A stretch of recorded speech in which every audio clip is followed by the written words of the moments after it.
So you've caught us midstream, but I'll take you back to the start of the stream, which was 3 years ago in Leiden when Bleda During, one of the co-organizers, had a conference on imperialism.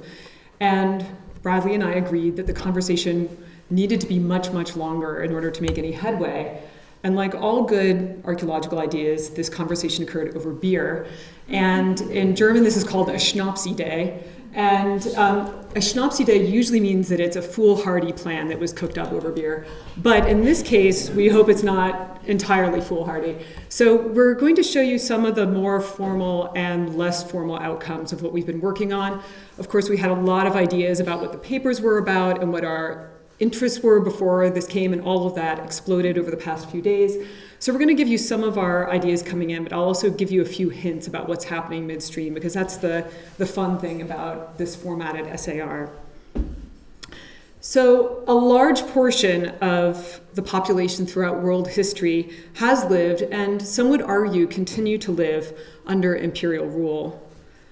Although scholars do not always agree on when and where the roots of imperialism lie, most would agree that imperial configurations have affected human history so profoundly that the legacy of empires continues to structure the modern world today in myriad ways, all the way down to the household level, how we think about family structures, that sort of thing, all the way up to how we think about state formations.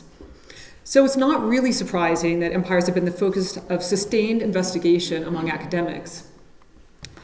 In recent decades, there has been a very strong resurgence in the studies of colonial empires in particular. And I'd like to point out in particular a 2007 volume produced here at SAR from another advanced seminar called Imperial Formations. And what these studies have in common is that they're mostly drawing from recent empires, particularly colonial empires. And they're looking particularly at British, Spanish, and Portuguese imperialism. And this group of scholars have been termed the new imperial historians. Of course, this is not a cohesive group by any means, but what they do have in common is they're looking at the synergies between the local and the global. And by that, I don't just mean a simple local, I mean a very complicated local where we're looking at things like family, households, that sort of thing, and how they were impacted, and those impacts reverberated back to the core. So the scholarship on empire that has occurred in this arena has shifted from the assumption that empires were more or less homogeneous structures run by centrist states to the view that they're best described as something that's heterogeneous and dynamic patchworks of imperial configurations. Imperial power was the outcome of complex interactions between the local, regional, and interregional agents, along with economic, ideological, and cultural factors. Now, for the most part, ancient empires have been left out of this invigorating conversation that's been happening in other arenas. The limited corpus of textual data available for many ancient empires is often blamed, and as archaeologists, we like to blame that too, for that homogenizing effect that we see in the way we think about empires. But the fundamental issues of how we see empires cannot be blamed entirely on the tyranny of the text. There's a persistent view within archaeology itself that empires are best understood as an elite affair. Non-elite groups were not dramatically affected or had little or no control under empires. Moreover, the local specificity that archaeologists often find in the ground, on the ground, is often wedged into imperial models that have dictated how we view them. So these models are obscuring the dynamic synergies that occur between the local and the empire, and that's where the really exciting, fun stuff is located. So the first thing I'd like to tackle is why we're doing archaeology on this topic to begin with when we have rich historical archives in the ancient world. So there are two central points that illustrate how this works. So we do have these written archives, but the problem is that they're written by an extremely small segment of the population. We're talking optimistically 5%, but probably significantly less than that in most of these contexts that we're looking at in places where they used writing. And these sources are used predominantly by men. They're from the dominant ethnic group. They're living in the core of the empire, so viewing it from that perspective. And in general, they're supportive of the imperial project. Writing is also a technology of the state. So what writing system you use, what language is acceptable, all of those things are embroiled in the politics of empire. And so writing essentially disenfranchises other people from putting in their viewpoints, their perspectives on empire, aside from just the issue of literacy. So archaeology can tell us about the people, places, objects, things that were unrecorded. And that's not just because not everybody had access to the technology of writing, but there are some things people didn't think to record, they didn't want to record, they wanted to be a little bit dishonest about what was going on with the empire. So we have access to that material. So there are additional issues that we must keep in mind as well. So the archaeology of empires can identify questions that go well beyond archives in other ways. So identifying how and why empires emerge. So many aspiring empires we found are unsuccessful, or we've used a word over the past few days, incomplete. And some of these empires we could call things like conquest empires. And the classic example of that is, of course, the Macedonian Empire, where Alexander the Great went running around the Mediterranean, conquering things, naming cities after himself, and then he died. And that was the end of that. There's also what I could call an economic empire, which is the Phoenician example, where when they first got started, they were not trying to conquer and control other areas. There was no power dynamic necessarily involved. It was more of an interest and impetus in trade. And then we've also had an example that has come up over the course of this seminar, which we might think of maybe a theocratic empire, and this is one where it's more of an ideological motivator, but they don't have other components that we might associate with imperialism. So identifying these emergent empires and these incomplete empires is something that has to be an archaeological project rather than the one that we can identify in texts. So this is a related issue, is why are some polities so much more successful at making this transition to empire from having an economic component as a driver, or from having conquest through military action as a driver? And that, again, cannot be found in imperial archives. People don't talk about these impetuses. They don't talk about how they're managing the people on the ground, the actual people who make and are part of empires. So once again, we have to think about that transition, and it's not necessarily a discrete moment. So the example from the Roman Empire, the Augustus of Prima Porta. Of course, Augustus is credited with founding the Roman Empire because we make that language distinction between the Republic and the Empire. But an enormous amount of work and the groundwork that went into that transition happened before that point. So we have to look at that through archaeological evidence. So what we're arguing here is that empires emerge as an interplay between the imperial structures and agents working against the empire, and also agents working for the empire. So it's this complex and reflexive dialogue that occurs at all of these different scales and between lots of different players. And within the archaeology of empires in particular, the structures of empire have been well studied, but the agents and this activity, this dynamism, has not been studied. So through this archaeological evidence, we believe that we can reveal imperial local synergies. And this is the sort of thing that is so exciting for an archaeologist to look at. So we're looking at things like health, foodways, traditional food practices versus ones that were more common across the empire, the movement of people from one region to another, either self-motivated or forced population movements, violence, performance through the landscape, how people are using space, how that changes under imperialism, and also the long-term dynamics of how this shifts over time, because empires and these interactions are not stagnant. So it's these synergies that create the variety and the dynamics of imperial interaction that we can see both within empires and also among empires more broadly, so when we're comparing one empire to another. So to look at where we are right now in archaeology, so we have not contributed very much to the study of empire in a really strong standpoint sort of way. So our most recent book that we go back to is this volume, just simply called Empires, that came out in 2001. And the goals of this book was to provide case studies across the world. And all of these case studies are very interesting, but there were no theoretical goals that were integrated into the volume. And there wasn't an effort to try to make a larger statement about what the archaeology of empire should be about and what we might achieve if we take that conversation into another arena. So what we wanted to do for this particular seminar is to harness the active regional reworking and rethinking of empire that's already happening in specific locations across the world. So we have a couple examples here, both of whom are a part of our seminar. So we have Bradley Parker's work, The Mechanics of Empire, and we have Stuart Tyson Smith's work called Wretched Kush, which is about Egyptian imperialism. And in both of these case studies, we have already happening what we're interested in, is that local and imperial interaction and intersection. But this has not made an impact across the field in a way that we think would create more of a step change in how we view empires.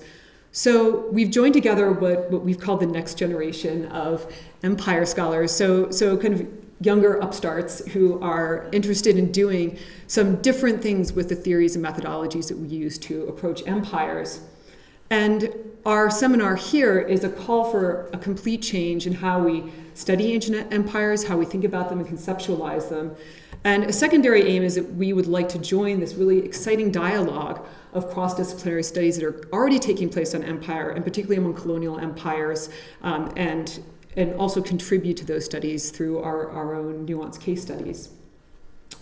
So I'm not going to get into all of the models that have impacted the way that we've thought through ancient imperialism and has created the state of affairs where we're homogenizing empires. But in case you're familiar with any of these are just a few of the approaches that we've thought through. So there's an idea of territorial versus hegemonic empires, and that's an idea of high investment, high return on the territorial side versus low investment, low return on the hegemonic side, and that you have this spectrum that you can move along on that idea of empires. There's also this spatial idea, this pericentric model, where you have relationships between the center, the imperial center of the empire, and the peripheral areas of the empire, and the way that those two interact with each other. There's also analogies such as the network theory about networks and nodes connecting different components of empire, so trying to move away from these kind of larger holistic models. There's also metaphoric models, such as this idea of an imperial mosaic, which a lot of us find compelling, but has not been fully spelled out in the literature what exactly is meant by a mosaic, even though it feels like that might be on the right track. So the thing that all of these different models have in common is that they really obscure that diversity and that dynamism that occurs in empire, and that really exciting interplay that occurs on that local level between the large scale of the empire and the small scale of individual households, people, and the people who are actually making the empire on the ground.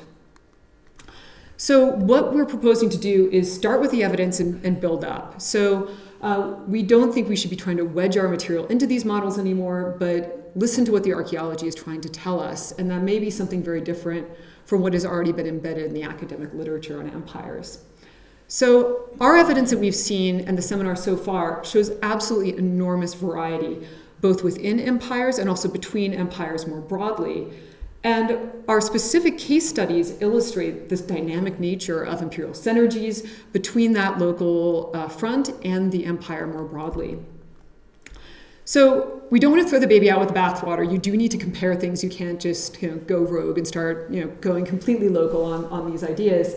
So we hope to marshal this evidence that's drawn up from the archaeology and have a theoretical and methodological approach to empire that might be more broadly applicable to other people who are interested in studying ancient imperialism and is more sensitive to these dynamics that we're so interested in. So this aim is to enable comparisons between empires as well as between local areas within the same empire, and those comparisons are extremely valuable, so we do need to do this. And we also want to identify the exceptional cases. So we've had a few raucous conversations over the course of the seminar about who has an empire and who doesn't, and also who's got better evidence for certain things than others, and how this all plays out. So these exceptional cases, these cases that we're not comfortable with, that's where the exciting part happens about how we define empire, how we think through it, and how empires are created, maintained, and collapse. So what we've been doing is looking at 4 large themes explored in 6 different regions across the globe. They're at several different time periods that we're looking at, but they're all generally labeled as ancient empires. Now, before the conference, we came up with 4 different ways that we could pair these papers together. Migrant settlers and local communities, provinces and peripheries, elusive empires, and comparative and long-term perspectives. And these are ones that we just chose somewhat arbitrarily. We could have grouped them in different ways, but we need to have some sort of structure. And these do still work, but we've also had some really exciting additional themes that are coming out. These are only 2 of them, but thinking about entanglements between the empire and between local areas, that interweaving is very complicated, and how people and empires use that exciting space between the local and the global. And we've also been talking about people performing the landscape, the performance in landscape, the active use of space by both the imperial agents as well as by local agents. So I'm going to stick to the script for the 4 broad themes, so I don't make my co-organizers too nervous. But I will talk about those immersion themes because that's the exciting thing about being here. And of course, we're always more excited about the new thought or the new idea than we are about the one we came up with a few weeks ago. So I'm going to begin by talking about the theme of migrant settlers and local communities. And so what we got at with this particular grouping is that many empires mix populations on a massive scale. And you can probably think of a range of empires, both ancient and historical, that have done this. And in some cases, this is a deliberate divide and conquer policy. And it may also be something that creates and facilitates conditions where ordinary people can have better livelihoods. So it may be something that's a self-motivated driver instead of a push factor, it's a pull factor. But the study of this and the literature on ancient empires has put too much on the brutality of demographic policies. And we don't know that that's necessarily viable in all cases. Violence is extremely costly. So having those imperial agents go out and force these people to do things they do not want to, that takes an enormous amount of effort to initiate it and also to sustain that. It also ignores the agency of these other people. And a lot of these people may have sought better livelihoods at the local level, not thinking about the empire, but the empire created conditions that may have made this viable to them. And the empire may have actually intentionally created incentives that would encourage people to behave in a way that they might find more compelling. So the case studies that we have here speak to both of these themes of other ways that we can look at these population movements that imbue more agency into those local peoples. So our first case study is by Alice Yao, looking at Han China, and she's looking at Chinese Han migrants who are living in peripheral regions. And she demonstrates that the state needed more than just physical bodies to transform these peripheral geographies into political territories. They needed people that had this idea of a frontier citizenry, people who would buy into the idea of a frontier society. So it's not just the physical bodies which get subsumed under that idea of violent deportations, but capable actors who have an affinity or rather than a fear of overcoming perhaps inhospitable geography. And she convincingly demonstrates that Han settlers, unlike the Han soldiers who are also stationed in the same regions to keep an eye on them and record census information, they came to occupy what was essentially became a Han landscape. And crucial to this transformation were connections and entanglements between colonists and the way that they use space. And so we do have a theme that I mentioned earlier where people are making use of that landscape in ways that's meaningful to them. And one of the things that Han settlers do is they place their burial grounds on top of where nomadic groups who had lived in the regions had their burial grounds. And this is a placemaking sort of strategy that changes their own relationship to the landscape. The soldiers, by contrast, do not have this frontier mentality, and there's this constant desire to return home to the heartland rather than to remain at the core. And one of the bits of evidence we all really liked were these shoes, which the Han soldiers would get rid of when they could only just be repaired, and they would demand replacements from the core. And that idea of needing to replicate things from a familiar material world out in the periphery is something that I think is quite telling about their own place of mind versus the Han settlers who are remaking things in their own environment.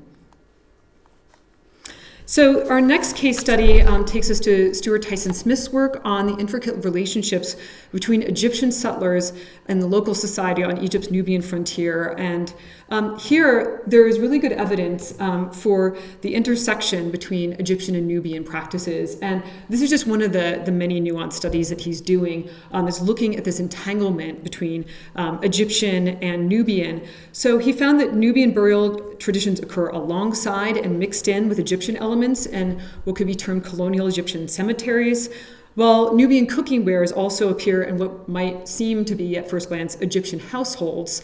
So thinking about this more nuanced data of foodways and cultural practices and that intermixing that people are doing at their own initiative at the individual level rather than coming down from the empire. So these entanglements and complex configurations demonstrate the exciting synergies that occur in imperial environments that sometimes work for and sometimes work against the imperial project, but at other times are their own thing and they're neither speaking for or against it. It's what happens when you have this mixing that occurs under empire. So the other frontier to move on to next is one explored by Sonia Al-Kanini, where she's examining two different frontiers on the Inca Empire.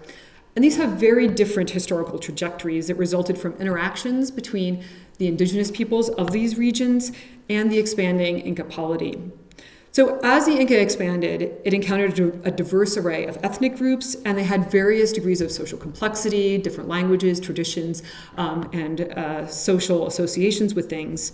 And the Incas engaged in a type of social engineering by implanting migrants and in colonies to stimulate regional production and convert staple products into transportable wealth. And they were trying to create kind of specific demographics and socio-political circumstances. And what's really interesting is that there's a mismatch sometimes in what we might expect. So in the central frontier, which you might consider close to the core, we have this architecture that doesn't look as pronouncedly Incan. They're not making a dramatic statement with that, but we have these ceramics that are speaking very strongly towards the Inca core practices and ideologies. So that, as an archaeologist, would be an alert that the Inca are there, but they don't speak to each other in a neat and tidy package.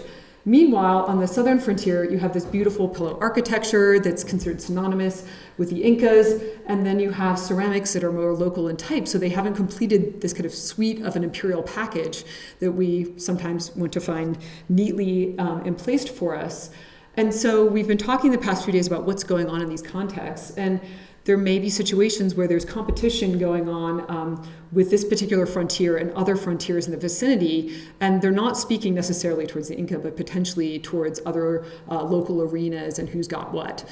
So it's a really this sort of mismatch in the signatures is where that sort of interesting space happens of what's the dialogue between the empire and the local here.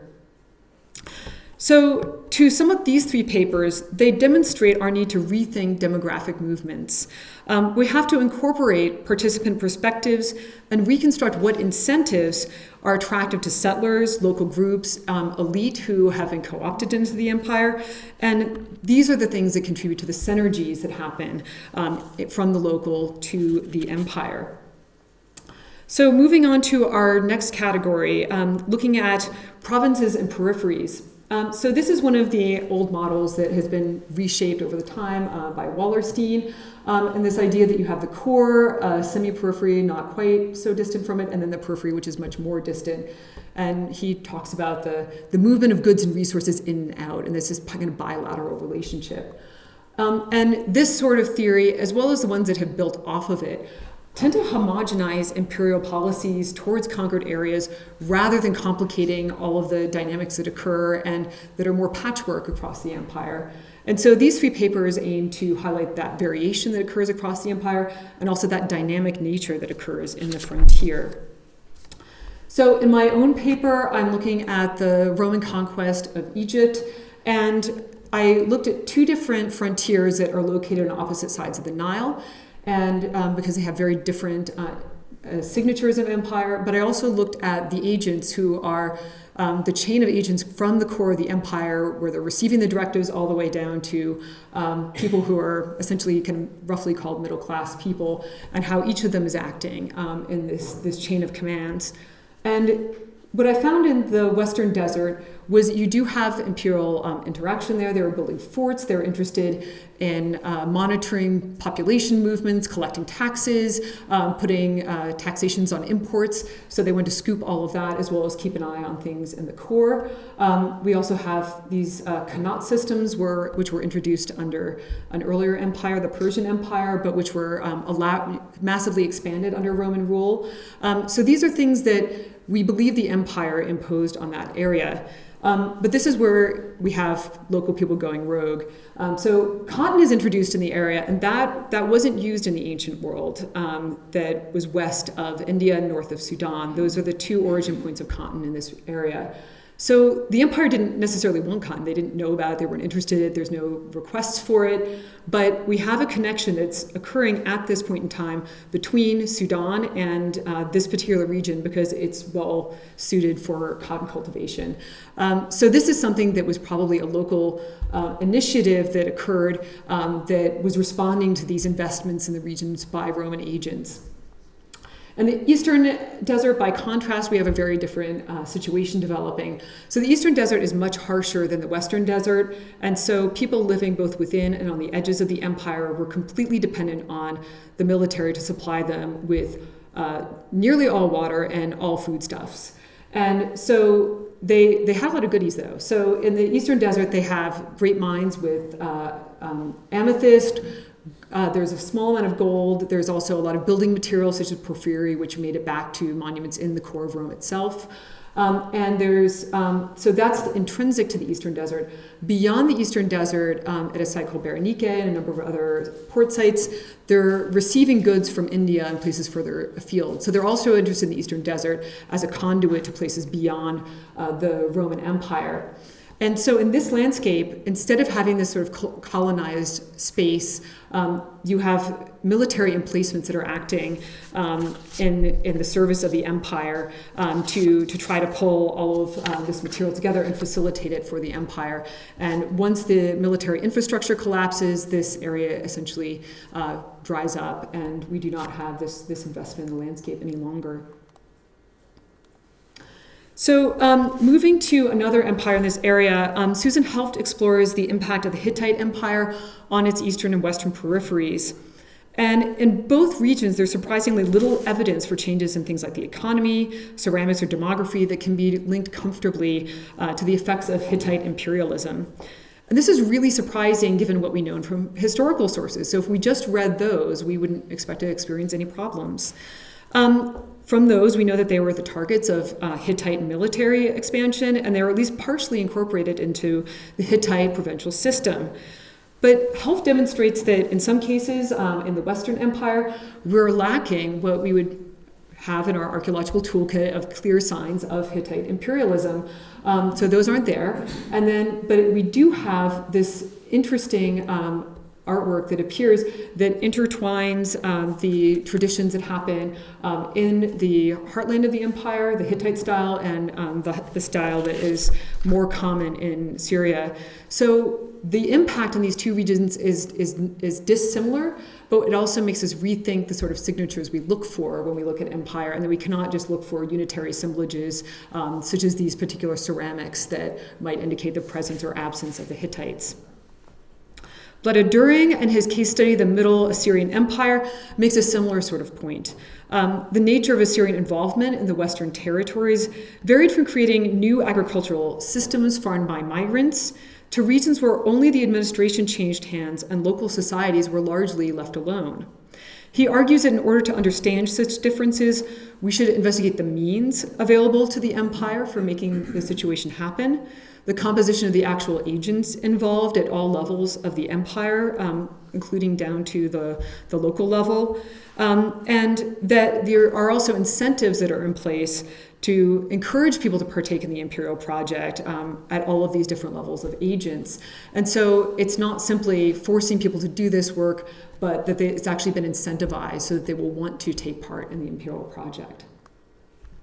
So these three case studies demonstrate the flexibility of imperial interventions in provinces and peripheries. In some instances, this mutability is deliberate. Agents in both the core and the periphery adapted to the complex configurations of societies and the geographies that they encountered. In other cases, this flexibility was a byproduct, and you might call this an imperial weakness. In some cases, this may have been something that the empire was completely happy with. But in either regard, the ability of the empire to effect change was often quite limited, in part because of the amount of manpower it would have involved, and also because of the limited availability to exchange knowledge quickly and effectively between these local areas and the core of the empire. So some of the variety that we detect on the ground is perhaps an unintended consequence of the local imperial agents acting on their own without substantial input from the core in a direct manner. So nevertheless, the patterns that we find are not random. They're instead part of the complex palimpsest or mosaic of interactions that occur between empire agents, both for the empire at the local level and in social geographic space, so the realities of that geographic space that they're working in. So we have another grouping that we've termed the elusive empires. And the reason why we group these is that there are some empires that are very difficult to understand and identify archaeologically. And some of that is due to an absence and very clear and distinct substantive material changes that we're happy to identify. And in other cases, our material evidence undermines the known historical record of what we know about these imperial histories.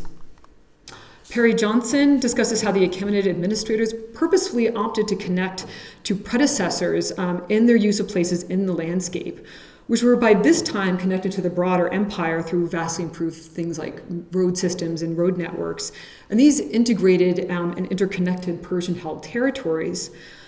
We don't see regional trade happening and imperial trade happening in the assemblages from these areas. And we worked very hard to try to find a beautiful photograph of Sardis, which is an important site as part of this empire. And we don't have it because they're reusing previous emplacements in the landscape rather than doing something that would be more easy to detect archaeologically and perhaps more entertaining for all of you. So this example is a reminder that trade and physical examples of empire don't necessarily map onto each other, and sometimes we have to be more sensitive to the more nuanced material evidence that empires will leave behind. And her study of central Mexico, Lisa Overholzer, demonstrates that many of the economic and social changes that are often attributed to the impact of the Aztec Empire, which include increased production of tribute, trade, impoverishment of farmers and artisans due to an increased taxation, actually occur much earlier than the ethnohistorical sources would have us believe. So we've just turned out a pretty huge suite of possible explanations and arguments. We just saw her paper before this talk. And we've completely deconstructed the idea of Aztec Empire. At the very least, we know that there's something going on in these areas that is older than the historical sources would say is the Aztec Empire. And I'm not sure if we've reached a consensus of whether this means the Aztec Empire is older than we thought it was, or that this connectivity occurred much earlier and the Aztec Empire maximized what was already happening in this area and that it's been misattributed to them. So clearly empires that have proved elusive to archaeological investigations are not going to suddenly yield their secrets to us in a few days of a seminar, but a careful investigation of what happens to the economies and societies of these regions dominated by these polities can help us to rethink how we might approach new understandings of these empires. I also think it's important to think about how we re-examine empires that we think are not elusive. So the Roman Empire, for example, we tend to look for similar suites of material, much like they did in the Aztec case. And this reminds us that we should not rely too heavily on this package of imperialism that has all too often appeared in our methodological approaches towards empire. So our final grouping for the ones that we created before the seminar were comparative and long-term perspectives. So one of the things that we had on our agenda is to investigate the ways that empires are comparable. So while ancient empires developed along their own historical trajectories and each has particular cultural traditions that are of great importance to how the empires in question take shape, we argue that empires are nonetheless comparable. The reasons for this are twofold. First, there are often chains of empire in regions such as the Andes, the ancient Near East, and China, where imperial traditions are transferred and reworked from one empire to the next. So they're not reinventing this anew, but they're remaking things that pre-existed, sometimes from empires that failed early, or that I might term an incomplete empire. The second is that there are also empires that are creating similar solutions to similar problems. They're all trying to figure out how to manage these diverse peoples, places, and things. And so we have to be able to think about how they're doing this across different empires and regions. So Ryan Williams examines what we would call chains of empire, but by discussing how two precursors to the Inca Empire, the Wari and Tiwanaku, may have contribute to the success of the Inca Empire, but are also good points to question our understanding and definitions of empire more completely. So Williams demonstrates that the Waris are something that we would be much more comfortable calling an empire. They have a lot of imperial installations, centers, road networks, infrastructure, investments in the landscape, and all of those feel like a comfortable imperial package to us. Meanwhile, Tiwanaku, which maybe we can agree on the word polity, Tiwanaku, it seems to be something that is relying more on ideology and religion, and that they don't seem to be extracting anything from people other than this religious component, although they have a massive reach across the region. So although these two empires, the Wari, perhaps they eventually collapsed, and Tiwanaku, what we might term an incomplete empire, they never made a transition to what we would call an empire. These live on in the Inca Empire, where the Inca develop a lot upon the early developments at Wari and at Tiwanaku.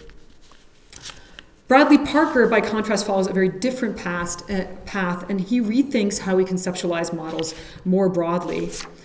So one of the things that we have decided that we like about this model, which you can tell is very complicated, so we're still thinking through it, but what we like is that although he's doing what we would consider to be a top-down perspective on empires, it's sensitive to those dynamics that we have identified in the archaeological record in all of our regions. And so because it's a sensitive and responsive and interreactive model that responds not only from the core to the local, but the local to the core, and detangles some of these things that have been lumped together in the way that we define and group empires and think about power and empires. It's sensitive and responsive to our data. So in essence, what we're still debating is that there's a larger way of looking at empires comparatively, but then there has to be maybe a quantum theory of empires that's occurring on the small scale, where we're thinking of this dynamism on the small scale, and then we can build that through to this model. But if we want to talk about some of the things I'll talk about later, we may have to drill down more local and not rely on something like this to look at those local dynamics. So thinking about what these two case studies show us, these two papers encourage us to rethink how empires developed and transformed themselves over the course of their life histories and in response to various situations that arose, and also how to compare empires to one another that's sensitive to these different dynamics that occur within empires. So this dynamic approach to ancient imperialism reshapes our understanding of empires from stagnant entities to responsive and morphing states. So now I'd like to show you two of the emergent themes that have come out from our time at SAR, just to illustrate some of the additional ways that we might consider the synergies between the local and the empire. And these are only two of the myriad that have emerged. So one of them is a theme of entanglements, and there are kind of two types that we seem to be playing with right now. One is entanglements that seem to be in the service of the state. And this one, this innocent-looking little were-puma, is made out of a stone that comes from mountains that belong to a distant community to Tiwanaku. And this is that state that we might think of as a theocratic state rather than a complete empire. And that sounds well and good, but the people in that area imbued the mountains with religious properties. And so it could be a very violent episode to rip that from the mountains, scarring the landscape and bringing it back to Tiwanaku itself, and then forming it in the shape of a were-puma, which is consistent with Tiwanaku iconography. So this is an entanglement of both the landscape, the imbued landscape of religiosity, with the iconography of the were-puma. We have another example of these entanglements that might be in the service of the empire, where we have the Syro-Hittite ivory plaque, which integrates the Hittite and the Syrian modes of communication. And when you first glance at it, and if you're not an expert, it's difficult to tell, but if you are proficient in these systems, you can read that interweaving, which might be a way of absorbing the local into the empire, making them feel at home in the empire, that there's a familiarity.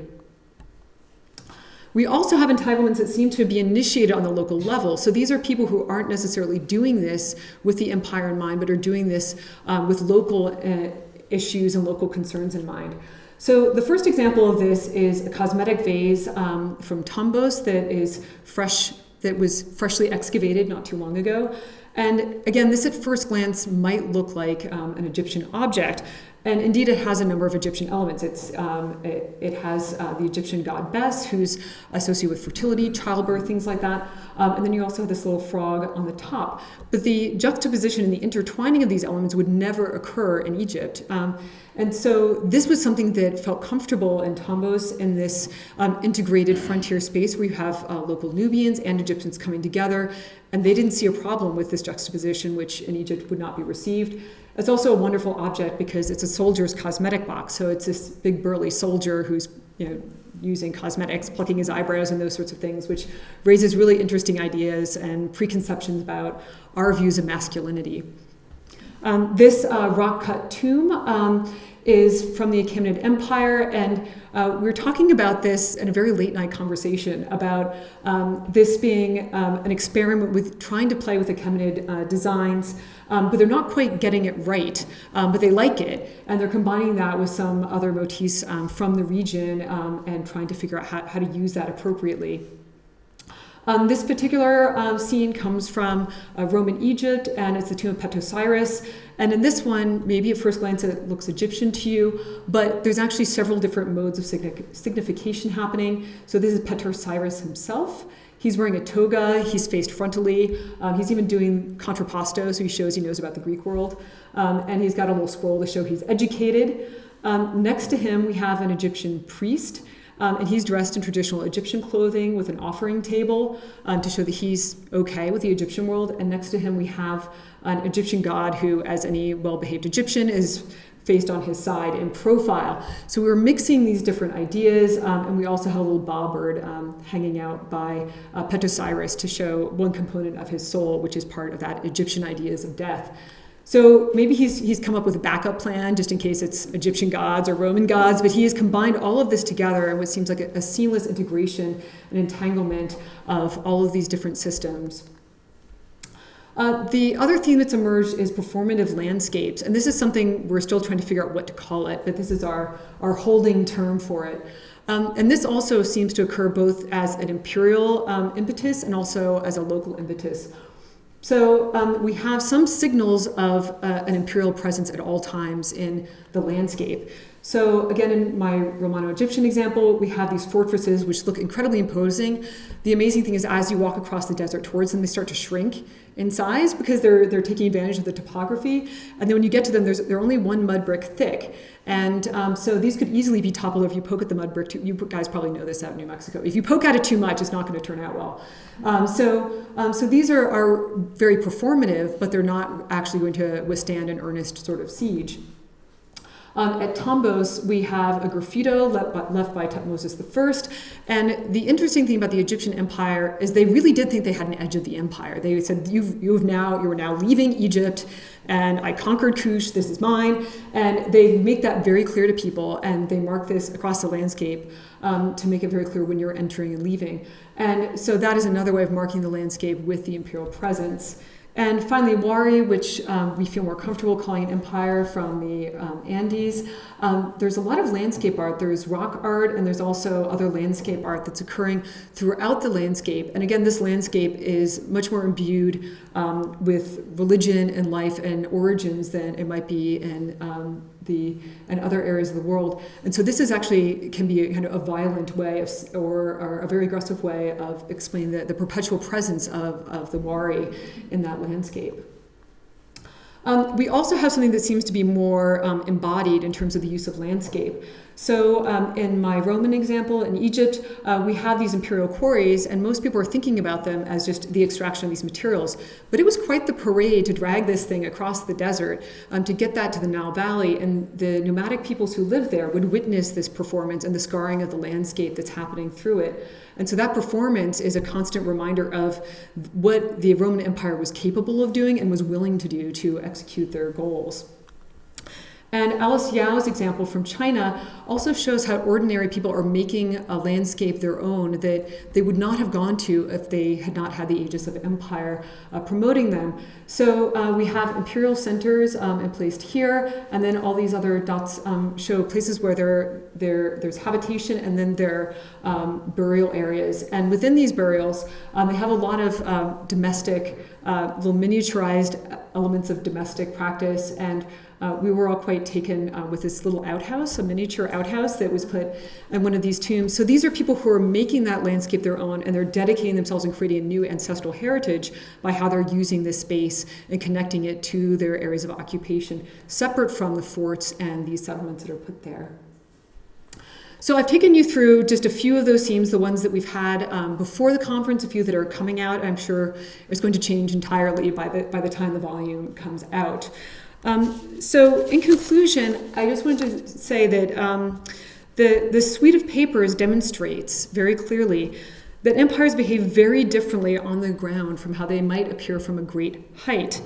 As we zoom from that macro scale level of the empire into the microscale of local arenas, we can identify the small and large shift that occurs on both sides of the imperial equation.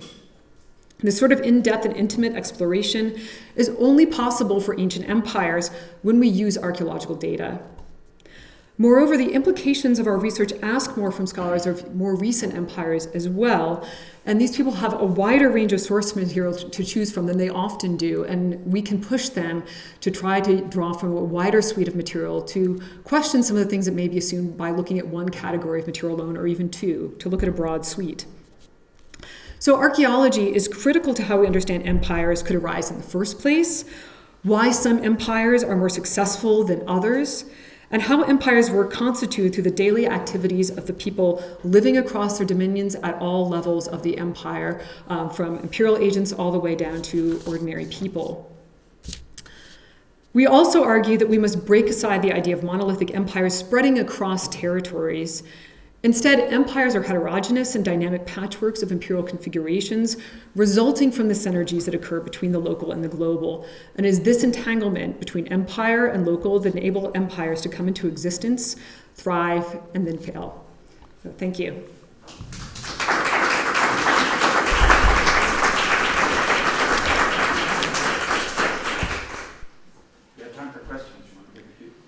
With a caveat, so we have so many case studies, and if you have any questions about specific case studies, I'm going to offload you to the people who are actually experts in those areas, and I may also pick on my co-organizers to salvage me from anything. But please. Yeah. The graphic you showed of Bradley Parker's, the imperial core, and you said it was complicated. Has that been overlaid on any maps of historical empires to sort of explain, where the imperial core would be? I mean, that one's fairly obvious, I suppose, but all the other nodes and connections. For somebody like me that's not really right, it would be very illustrative to be able to see that. Right, Bradley, do you want to take that? I'll go back to your. I started that a long time ago, and I'm kind of building off of something that I did in the Mechanics of Empire and trying to complicate it and make it more usable and more illustrative. So it's kind of building off something I did then. And in that case, yes, I was working first from the data and then building sort of a model around it. In this case, I've kind of come at it from a different direction. And my plan is, since the war in Syria, I'm now working in the Andes. So I moved from the Middle East and southeastern Turkey to the Andes. And so my plan, on Sunday I go back down to Nazca and keep working on this. But the idea is to be able to take that very model and then have some sort of graphic that overlays it across mountains where real sites pop up and real roads pop up. But with this paper, what I'm doing is taking examples from each of the other chapters and then intertwining that with this sort of model. And the idea is to use model to kind of connect theory and data. Because that's sort of the problem, is we have these theoretical constructs that are so big constructs that they're not really applicable to people digging houses or finding roads or something. And so that's sort of where I'm trying to go with it. It's definitely a work in progress, but overall what it is it's sort of a network empire. And the idea is that power is disseminated out of nodes, and that the networks, primary and secondary networks, connect nodes. And those are physical roads and physical sites, connect those things to imperial cores, and that power is transmitted both across, back and forth across these networks in the form of, say, political power, economic power, and ideological or social power. And that these things, trying to get the idea that these things are both back and forth flows, and that somehow that gets disseminated out of then these nodes to get away from this idea that it's a blob. And that we have these maps where we have the United States is all colored in green or whatever, and that's just not what's happening. Or at least that's what I think I see. Did I answer your question? Yes, you helped me understand it better. I don't think you directly asked if you put that on any specific. Well, okay, so I did originally, but now I've changed it and I'm trying to, but I haven't yet.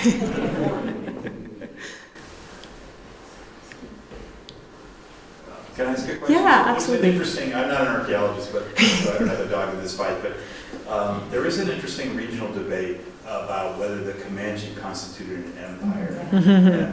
And clearly they're not, they never had they weren't state for one thing, and they didn't have an empire of the sort that you're discussing, but they were the dominant military force. Not all of their relations were violent. I mean, there were trade relations. They traded people. I mean, there was a traffic in people and so on.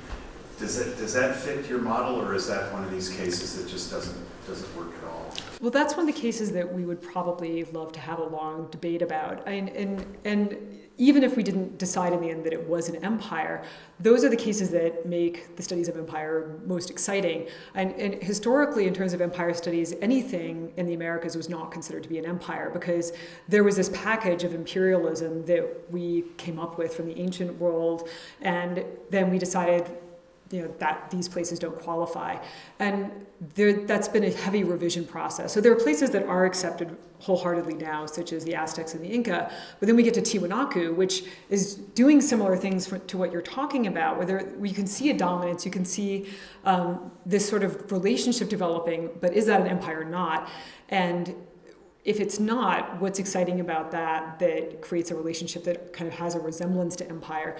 And so some of those cases, such as the case of Tiwanaku, someone else came in and built off of that system. So they were able to say, oh, this is great, and they uploaded it and were able to use that to make a successful empire. In other cases, that doesn't happen, and it's a dead end or someone else takes over. So that is one of those interesting case studies that we like to play with to figure out what's interesting about empire that makes us re-examine empires such as Rome, which we think we know, but we don't actually necessarily know as well as we think we do. Thank you. One more, maybe?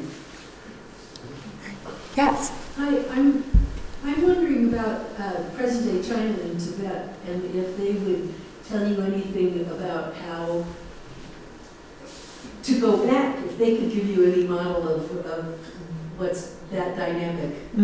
If you've looked from now going the other direction. Look backwards. Alice, since you work in the region, would you like to? Maybe can I ask you to clarify what you mean by modern day China and Tibet, or what you think of that as imperial? Well, I'm thinking of China as being imperial and Tibet being subsumed. As subordinating Tibet within. Mm-hmm. Yeah, I mean, I think that logic of incorporating the frontiers and other ethnic groups into the imperial domain through the idea of kinship is still a very, that was a strategy developed during the Han Dynasty. that you would, bring people into the sort of common, sort of patrilineal system, right? You would marry out princesses to the Mongol, the Xiongnu or the steppe nomadic peoples, and that would create kind of a kinship, intimacy with these frontier peoples, and that would be a kind of a way to manage difference, ethnic difference. And I think nowadays, there's this kind of a creation of autonomous zones where, people like Tibetans and non-Han are able to administer themselves as independent political entities, but they're still being, educated in Chinese schools, or, intermarriage is sometimes encouraged in these frontier areas. So you do see the legacy of that program in its much later manifestation of the same policy in contemporary China. So I guess you can think of it as kind of a soft, distributed form of imperial exercise. Well, thank you very much, Anna. and Thank Paul, you. for this